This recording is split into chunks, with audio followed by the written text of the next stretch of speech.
back to the Goddess Diaries. It has been quite some time since I have been on this channel on YouTube.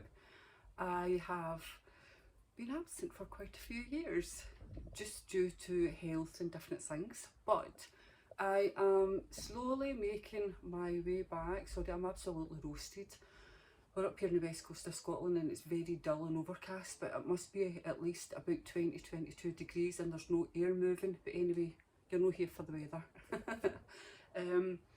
I have missed being on here. I have missed chatting to you. I've missed coming on and from my bed and just chatting about everyday things.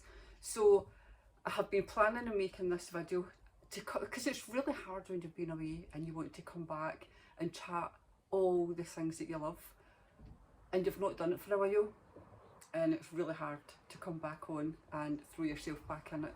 So I thought, well, I have been on a bit of a witch trial kick again. Now, if you look back where I had left off, that's where I was as well.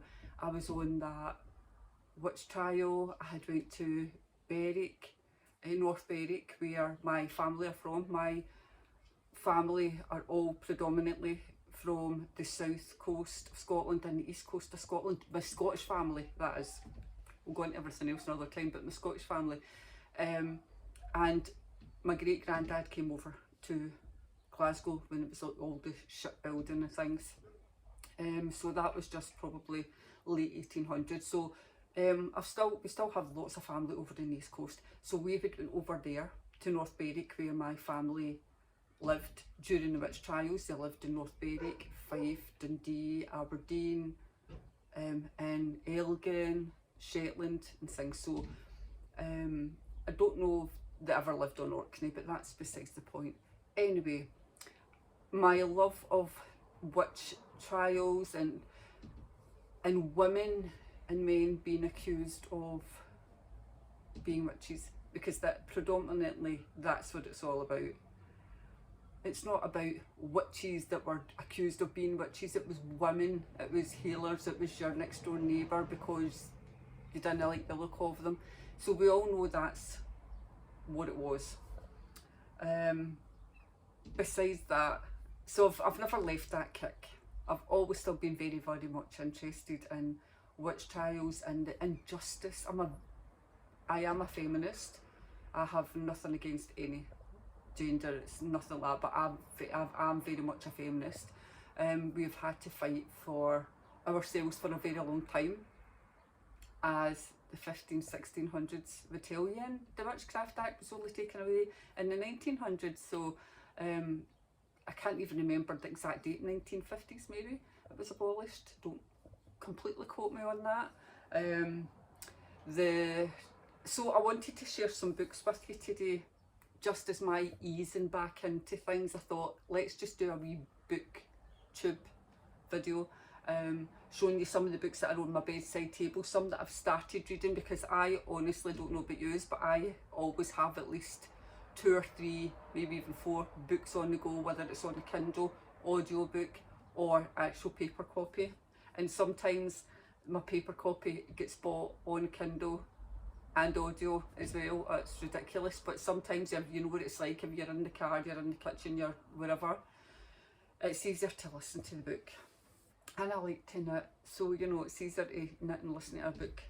Anyway, let me show you some of the books because I will try and keep this a bit shortish. Sorry, I have the windows opened. If you hear anybody putting things in their bins or cars driving past, I'm sorry, I really need to leave it on because if I put the fan on, it's just going to be too much. So I've tried, it's actually still morning, it's about 11 o'clock in the morning ish, but I was trying to create an evening ambience just to make it cozy, so I hope it works. Right, let's get down to this. So some of the books that I really wanted to read, and I don't know why I had never bought it before, but this is like the #1 book that I've wanted for a long time, and it's nothing special at all. I just wanted it because I wanted to see the writings. I wanted to see you know, so it was one thing learning about something, it's another one actually seeing it, how it was written, and that is Demonology. So Demonology of King James I. Original edition was in 1597. New edition 2016, edited by that person. What's the name? Taro Warwick. It's because it's the font. Taro Warwick, there you go. It's the font, I just couldn't make it out. So, and it's just a wee booklet. It's not even like a huge book. So this is the Demonology of King James I, forms one of the most intriguing and well-made texts of the burning times. Crafted at the end of the 16th century, it details the nature of sorcery, witches, Satan, fairies and hauntings. Simultaneously blasting witchery and papistry, King James prescribes various witch hunting methods, classifies demons and suggests the sole method of dealing with all forms of witches, including those practising the healing arts, namely death. So there's 75 pages in it. I haven't even started it yet. So I don't know. I think it's definitely modern day English, but there might be some old Scots words in it, which I'll use a lot of those words. So there may be. I haven't even looked at it. There may not be. But anyway, so this is which is on my bedside cabinet, waiting for bedside table, whatever, waiting for me to actually get round to picking it up and reading it. I actually think I got that on Amazon. If I didn't, I will try and link where I got all the books, or at least link the books below to where I can find, because some I buy from bookshops online and others I just buy from Amazon, and unless I actually talk about it at the time or mark it down, I never remember. So I will pop the links below to all the books that I show you today, just in case none of you have read them. There's some people on here that I've got a lot of viewers that are in America and things like that as well, so I don't know if you can get a hold of some of these books, but I'd imagine you could. So I'm only going to show you the actual paper books today. There's lots of other things that I'll leave to another time that I've actually got on Kindle and audiobook that you may be interested in, but not every video is going to be talking about books. This is me just getting myself back into things. So hi to all the people who have been following me over the years and keeping in touch with me over on Instagram. I'm not really on Facebook these days. In fact, I'm very rarely. I don't like it. I don't like the energy that's around Facebook, so I prefer Instagram. I do sometimes put some things on TikTok, but that's not anything that you may be interested in. And we'll talk about that another time. So anyway, so that's the King James I Demonology book. Even if it is in modern day English, I think it would still be interesting because it is interpreted from Old English. Right, another one. So these books I'm showing you, as I said, I've either not read or part read. I haven't read this one. This is called Agnes Finnie, The Witch of Potter Row Port, and it's by Mary Craig. So Agnes Finnie's story is much more nuanced and more interesting than that of a stereotypical poor defenceless woman persecuted by the kirk. Through Agnes's story, the everyday lives of ordinary people struggling to survive are revealed. Scotland became increasingly seen as a land under threat from the devil and his handmaidens, witches. The women and men who were accused of witchcraft are real people with real lives. This is just one of the stories. This story takes place during the 17th century when the witch hunts were a daily occurrence. I'm not going to get too much into specific people. I will do that though, because I have read up in like just some stories of individual people, but I hope that you can get a hold of some of these, because even if you're not Scottish, it's still really interesting, because Scotland did really get their arse kicked by King James. However, right, we've got another one here, and this, I haven't read this either. This is St Andrews Untold Stories, and this is by Leonard Lowe. Now I've got a few of his books, so I'll maybe take you through a couple of his books again in a second. And I've got another one by Mary Craig. I should have showed that. I like to kind of show them by the author. But anyway, so this is Leonard Lowe.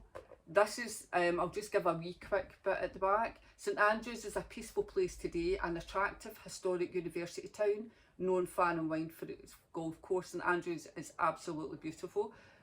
But Leonard Lowe has dug through dusty tomes to uncover a past marked by dark and dramatic events.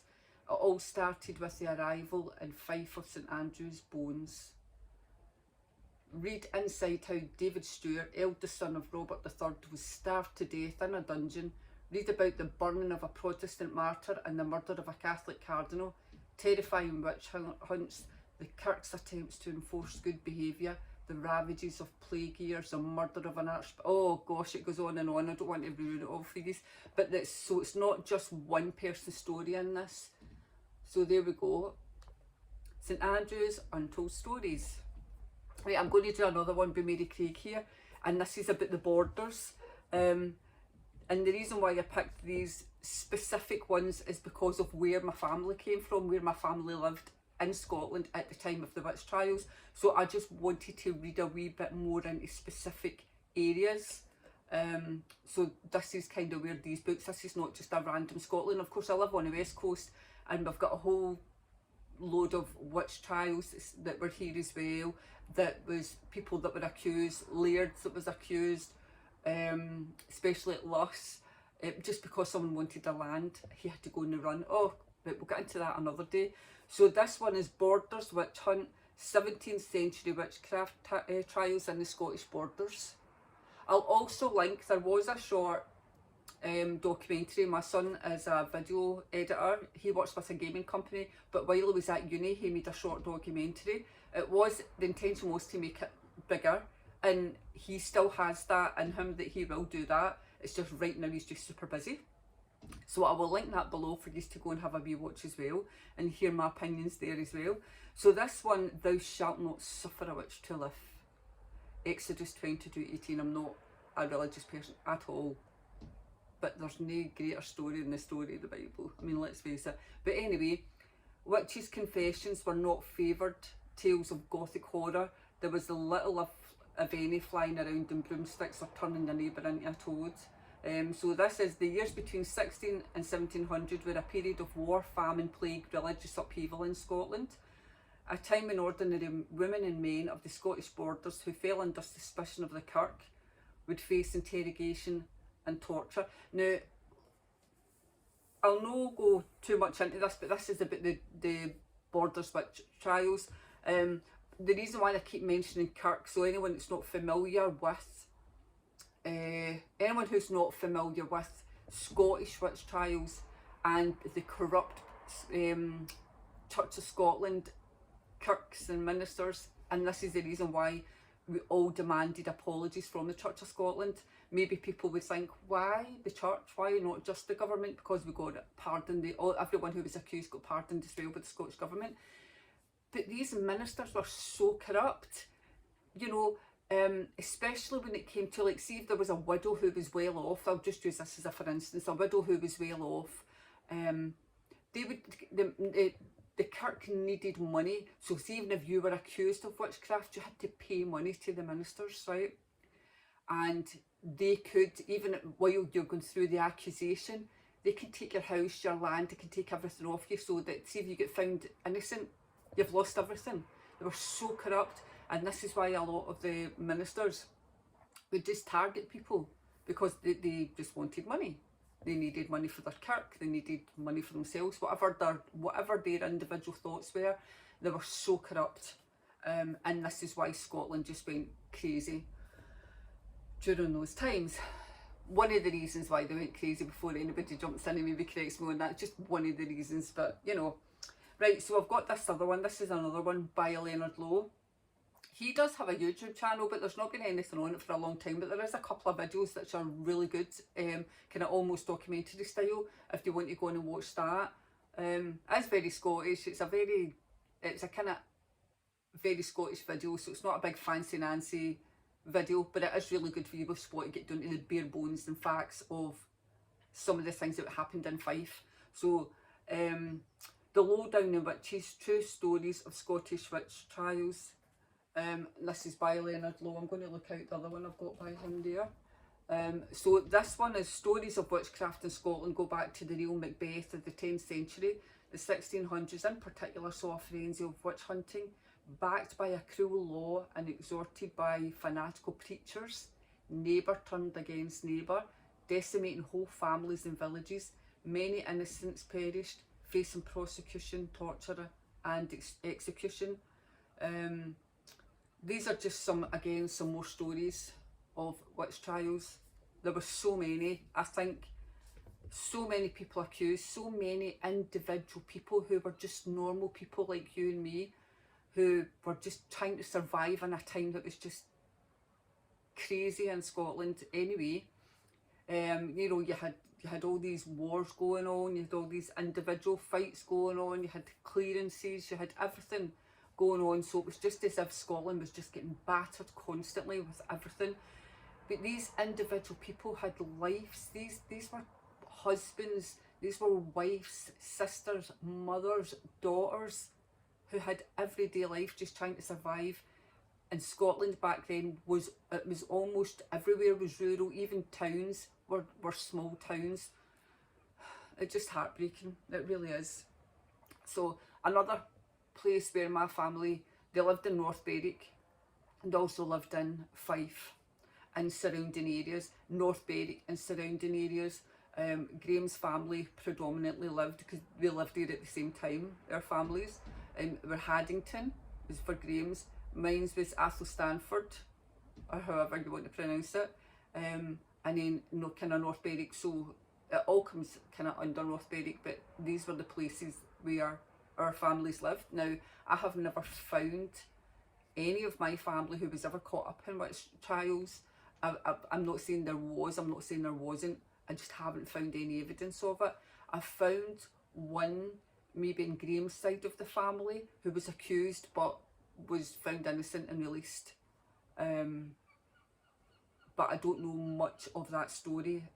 Just ill health kept me from doing more investigations, but I'm definitely going to get into that, because although I can find that person in the tree, I need to know for a definite that is definitely the person before I claim, oh yes, an ancestor was in the witch trial. So I would never do that anyway, but this person still had a story, and the fact that I've found her as a possible link, I might want to kind of see if I can look into her anymore and maybe find out her story. So this one is called the Weem Witch. This is it's a story in March 1704. Patrick Morton, a 16-year-old blacksmith in the coastal Fife town of Pittenweem, claimed to have found a witch's spell left at his door, a wooden bucket containing a fire coal and some water.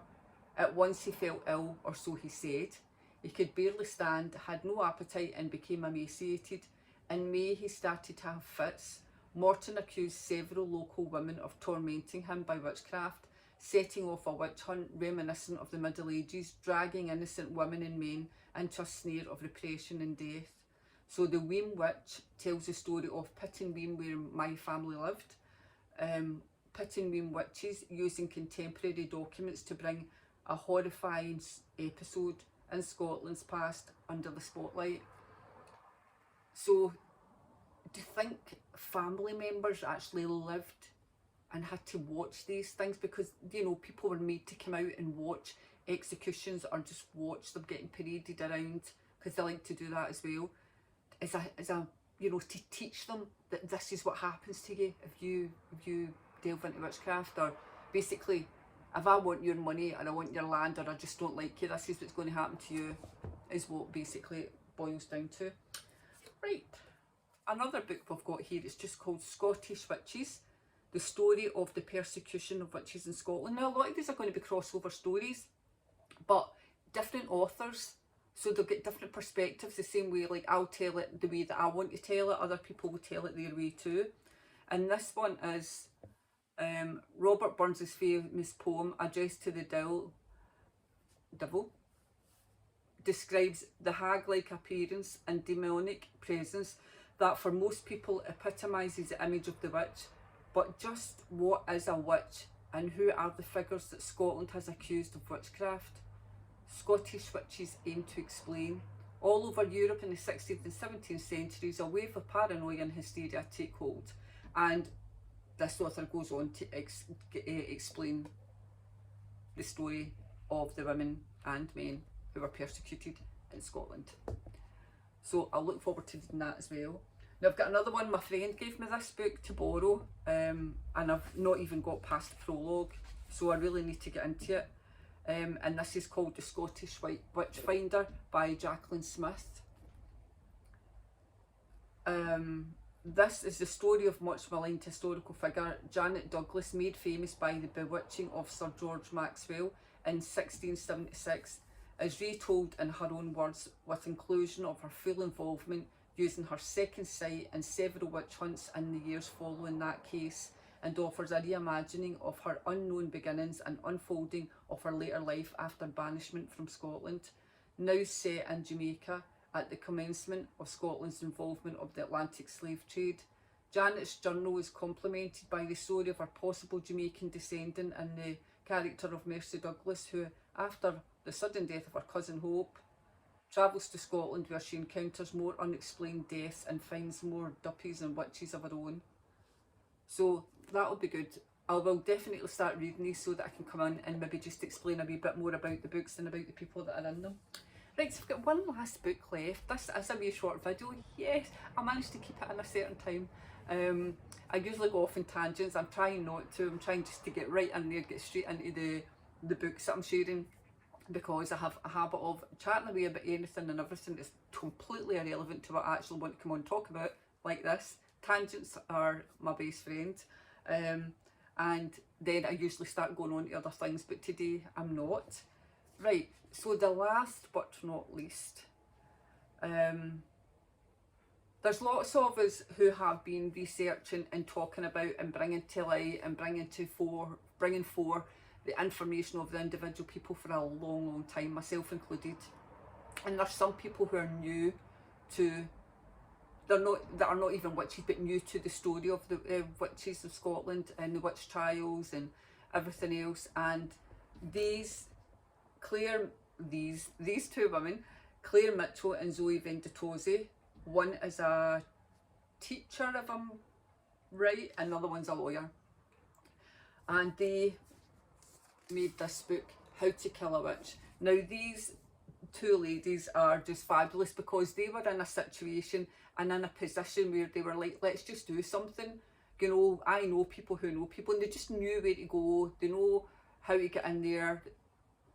They maybe just knew how to do things that maybe you or I didn't. We would talk about all the witches and all the women and men accused of things. We would bring forth their stories as we knew them. We would do all the research. My son done a lot of research as well, and it was through my love of researching about the witch trials in Scotland and England and Salem, like everywhere. Like my kids have been brought up listening to me talking about all these things.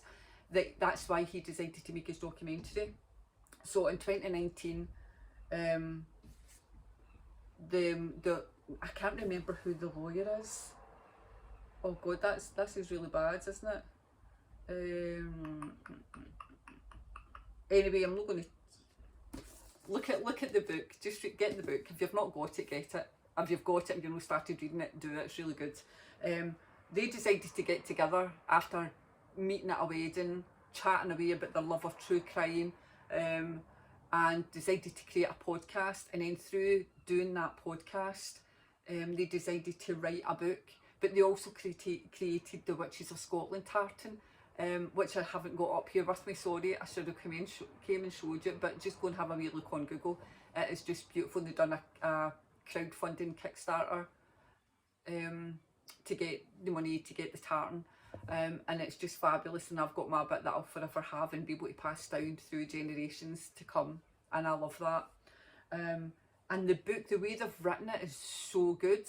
They've talked about, they'll talk about things about buildings that we are aware of but didn't know the history about, because you've just never thought, oh, there's a building, I wonder what that used to be. You know, not everyone is like that. So they talk about a lot of things, and this all just came to light to them in 2019 through a case that one of the lawyer was working on. That's terrible. I think it's Zoe that's the lawyer. I think it's her that's the lawyer. And she came across a case which then made her look into something else, and then all of a sudden all these things came about. So the book is really good. I highly recommend it. I'm only a few chapters in, listening to it on audiobook. The cover is fabulous. Like, I'll take the sleeve off. So this is the oh, I forgot to just show you this. So this is the Witches of Scotland tartan, and I love it. Absolutely love the book. I love the tartan. I love that these two women just got together and everything was just, they were meant to meet, they were meant to come together and create this book and create the tartan. It doesn't take away from any of us who have been talking about it for years. It doesn't take away any of the other groups. There's lots of groups, you can be able to find them on Facebook, who, you know, have been campaigning and talking about the Witches of Scotland for a long time. It's not, they don't come in and just take that away from anyone. It's almost like a separate entity. We all had the same goal, and that was to pardon the women and men who were accused of witchcraft. They came together to write this book, which is phenomenal, and you know, they were just in a position to be able to get things moving in a way that maybe other people wouldn't have done. And you know, they hadn't even looked at anything to do with witchcraft before, you know, like before things got together and podcasts got put together and then created that way. So they do have a Witches of Scotland podcast, so go and check it out. It's really good to go. They pick separate women. I haven't even listened to it all yet, but they pick separate women and they tell their story, and it's so good, so good. So thank you to Claire Mitchell and Zoe Venditosi for bringing us this fabulous book. So if you haven't got it yet, I highly recommend you get it. How to Kill a Witch, a guide for the patriarchy. Extremely good. Okay, so thank you for coming and joining me today. If you have stuck here, thank you. If you've watched through the whole lot, I feel blessed if you have done that. And I will be back very soon. I will force myself. This is my fudget year. Don't want to swear on here, not my first video back on the channel, where I am just taking myself out of my comfort zone for a lot of things. I'm growing out my grey hair. This is my third attempt. I am embracing my wavy hair. And I'm embracing a lot of things. I'm doing things this year that I'll talk about and I'll vlog as I'm going forward, that I've taken myself completely out of my comfort zone, much to the joy of my children. So thank you very much for joining me. If you enjoy this, go back and watch other videos that are a few years old. I will look a bit younger probably in them, probably still with the same red hair. And like this video and subscribe to my channel. I would absolutely love it if you would subscribe to my channel. And I'll link the books below. And let me know if you've got them. Let me know what you think of any of the books that you've got. If you've read the ones that I've shown you, let me know what you think of them. If you've got this one, let me know what you think. And if you've not got it, go and get it. Let's chat. Definitely think we should get a wee chat going about this book for sure. Absolutely. So thank you for joining me, and I can't wait to come on and speak to you again. I'm going to do a mixture of sit down vlogs like this where I'll chat about different things, and I'll take you out and about when we're going places. My health does affect my mobility now, so going places is slightly different than what it used to be, and I'm embracing my new life after a good few years of struggling to accept it. But you know, there's people out there who have not been able to use their legs. I can still use mine, but there's people out there who have not been able to use their legs and who have a great life. So you know, sometimes you just need to get over yourself, don't you? You know, grieve your old life, but then let it go and move on, because you need to create space for this whole new life that's in front of us, don't we? So I look forward to sharing some of my journey with you on my travels to different places and my sit down chats, and let's build up my channel. I got it to 300 and something viewers and then subscribers, and then I've been on a hiatus for a while. I'm glad to be back, so please say hi. I would love it if you came and said hi to me in the comments. It helps my channel, but more than that, I want to connect with people, and I love to connect with like-minded people. I'm in this house all the time now, so I very rarely get out to see anything or anyone. So this is my reaching out and saying hi to like-minded people and come chat. Okay, so blessed be, and I look forward to seeing you soon.